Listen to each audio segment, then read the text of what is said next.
104 fever? That's because of your bad behavior. Anyway, I don't care about your fever. Can you come over right now? We have relatives coming, 15 of them. As my son's wife, you better host them properly. With a high fever clouding my consciousness, I heard Lucy, my mother-in-law, yelling over the phone. Unable to make a sound decision and fearing further anger, I shook off the doctor trying to stop me and headed to my in-laws' house. And by visiting my in-laws' house with my high fever, I inadvertently led to Lucy losing everything. I'm Ella, 23 years old. I married Jeffrey, an office worker, this spring. Jeffrey's job transfer led to his proposal, and I decided to move with him to his new location. Jeffrey had come from Denver to the city for college, then settled in Boston for work, but now we were heading to his hometown. Initially, there was talk of living together in my in-laws' house, but Jeffrey said, "We're newlyweds, and I want us to have our time together."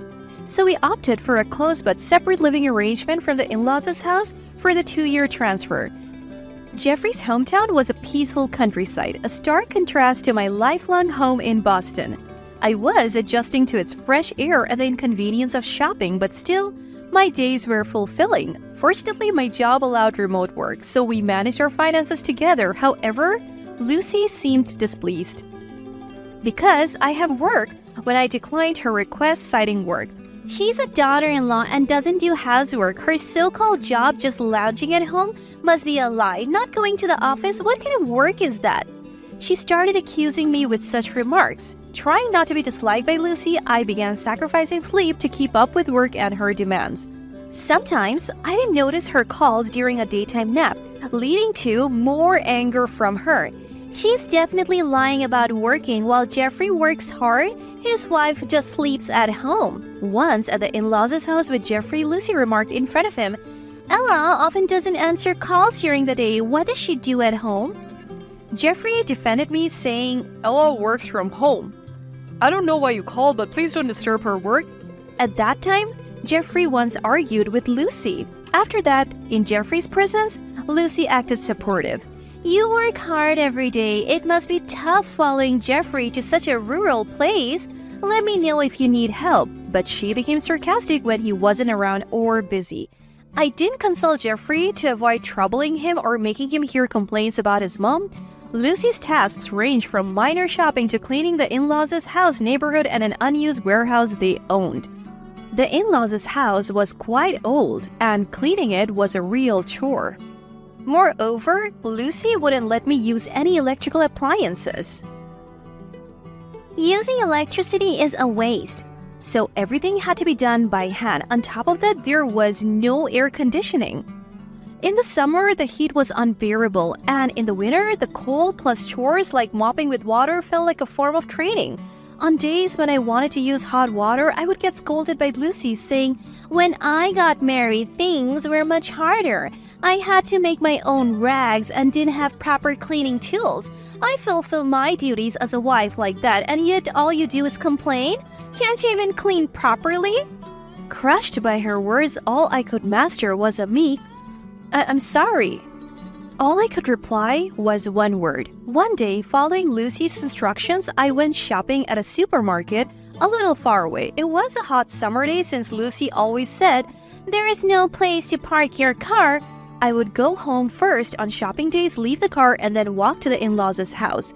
That day, after buying a lot of groceries, I went back home. Carrying several bags, I headed to the in-laws' house, about a 20-minute walk away. The summer heat and constant fatigue made me feel faint, and by the time I reached the in-laws' house, Lucy was out and the door was locked. When I called her, she didn't answer for a long time. "Don't call me so many times, I'm busy unlike you." And when she finally did, she yelled this at me.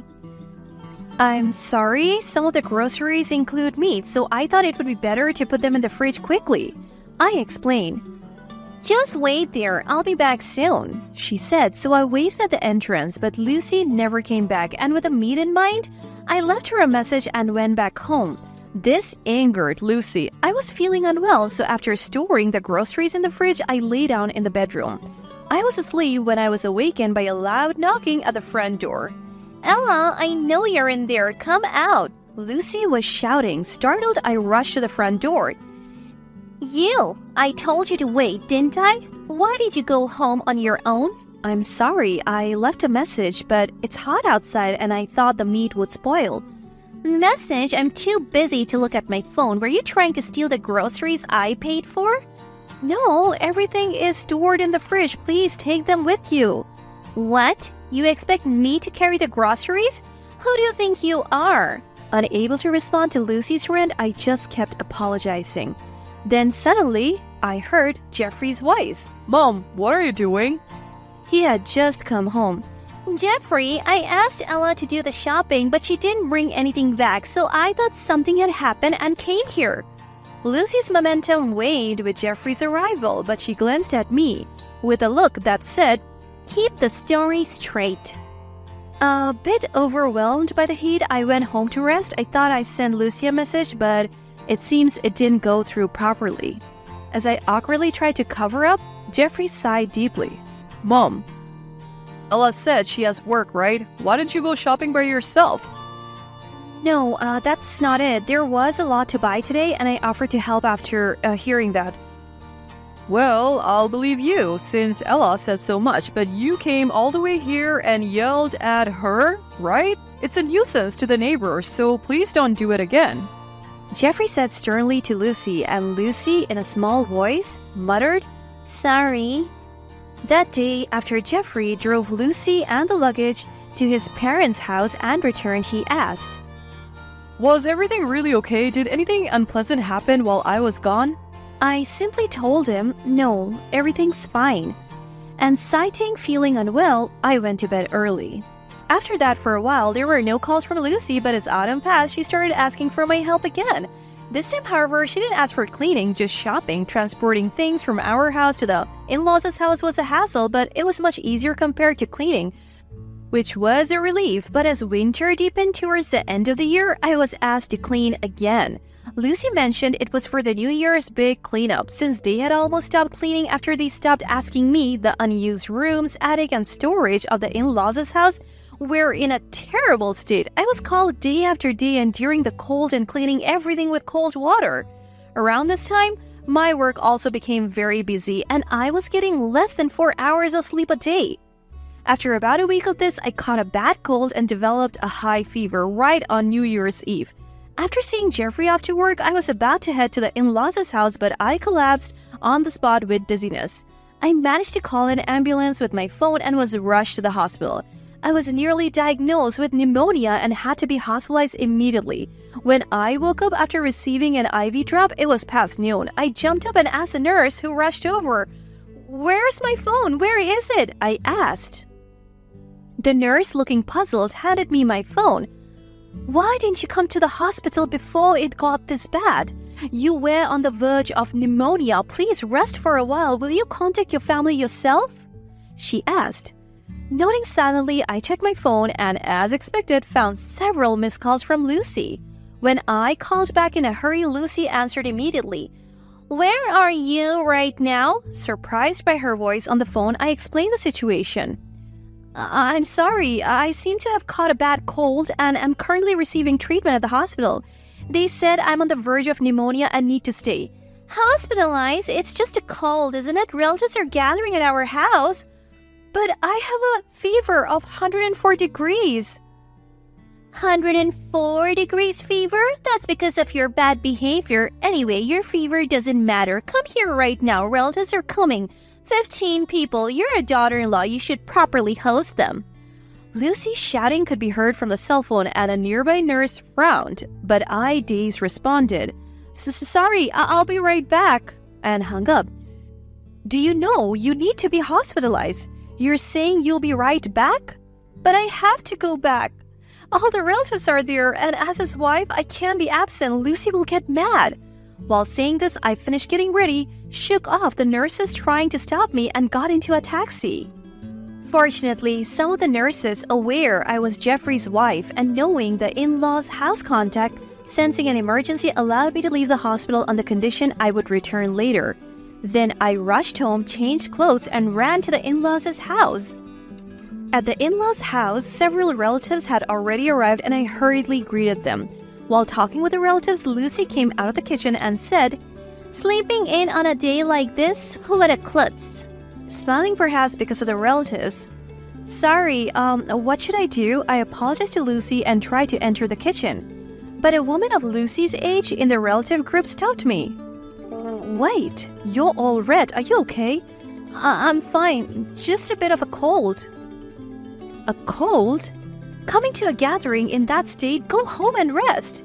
But I haven't finished cleaning or hosting everyone yet. That's right. She's our son's wife, so she needs to help out even if it's hard. Lucy said, entering the kitchen, leaving me surprised at my appearance. The woman spoke to me again. What if it gets worse?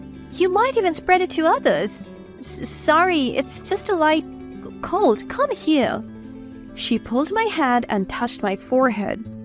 You're burning up. How is this just a cold? Let go. I need to get ready or Lucy will... Lucy will what? Nothing. It's nothing. Okay, she can't hear us. You're worried about getting scolded by Lucy for not preparing? I nodded to her gentle question and answered, yes. Is Jeffrey aware of this? No, he's at work right now. Understood. I'll take care of it. Rest here, okay? Before I could reply, the woman reassured me and left the room. Frightened of Lucy's scolding and dates, I kept thinking about how to apologize. Soon, a frantic Jeffrey burst into the room. Ella, are you okay? Why didn't you say anything? We're going to the hospital. But the hosting? Who cares about that? Jeffrey, seemingly upset but speaking gently, left me speechless with guilt. You snuck out of the hospital? I didn't think it would come to this. I'm sorry for not noticing sooner. In the car to the hospital, Jeffrey kept apologizing. After treatment and a day's hospitalization, I was discharged on the condition of rest. At home, I apologized to Lucy and asked Jeffrey to thank the woman who helped me. Reluctantly, Jeffrey agreed to go to the in-laws' house for a brief visit. Upon arrival, Lucy and the woman were waiting at the entrance. Happy New Year! I'm terribly sorry for all this trouble. I apologized to the two of them. Then the woman spoke up. There's no need for you to apologize. Rather, this person should. Ella, were you made to do the major cleaning of this house just because you are his son's wife? Yes. Were you doing it alone? Unable to speak the truth in front of Lucy, I fell silent. Tell the truth. Prompting Jeffrey to say this. I think I did the storage and attic cleaning alone. Lucy took care of the indoor cleaning. Alone in those cold, airless places? What about hot water for cleaning? I used cold water and carried it myself. Water? Yes, but I heard it was even harder in Lucy's time. I glanced at Lucy, who was looking away with a pale face. You know, I am this person's sister-in-law, and this is also my family home. In our house, we never made the wives from other families do such things. Men did the major end-of-year cleaning, and the women helped them, like carrying hot water for mopping, but to make Ella do all that? I'll need an explanation. With a stern face, the woman glared at Lucy, then turned back to us. Jeffrey, why didn't you protect your wife from being treated like this? I'm truly sorry about that, Ella. You don't have to come to this house anymore. Ignore all calls from Mom. Wait, Jeffrey, Ella is our family's wife. While you're in this area, she should get to know our ways. Mom, I can't believe you would treat a woman like that. My wife, no less. I'm speechless with disgust. It was for Ella's sake. Ella married me, not this house. She didn't marry to do chores here. We're moving back to Boston in the spring. I hoped we could maintain a good relationship until then, but it's impossible. I won't come here anymore. If there's something important, contact me, not Ella. But Jeffrey, to your own family home? I'm ashamed to call this place home if my wife is treated like that. And thank you for everything. We'll be leaving now. Following Jeffrey, I bowed and left. I rested over the new year and fully recovered. Later, Jeffrey told me what happened next. Afterwards, Lucy was scolded by the sister-in-law, Jeffrey's aunt, in front of the whole family. As punishment, she had to finish the cleaning I left, supervised by the aunt. Jeffrey's sister, furious about how her mother treated me, decided not to let her children see their grandmother. My friend in appearance when leaving the hospital spread the story of Lucy mistreating me, causing pneumonia. This story became well known locally. Gradually, Lucy seemed to become isolated. With Jeffrey's transfer ending, we returned to Boston. As a newlywed in a strange land, I was almost brainwashed into pleasing Lucy. Now, I can think clearly and regret not standing up for myself. Jeffrey says, we don't have to interact with them anymore, but maybe one day we can reconnect. However, after spending the first 2 years of our marriage being cautious around the in-laws' house, we plan to enjoy our time together for now.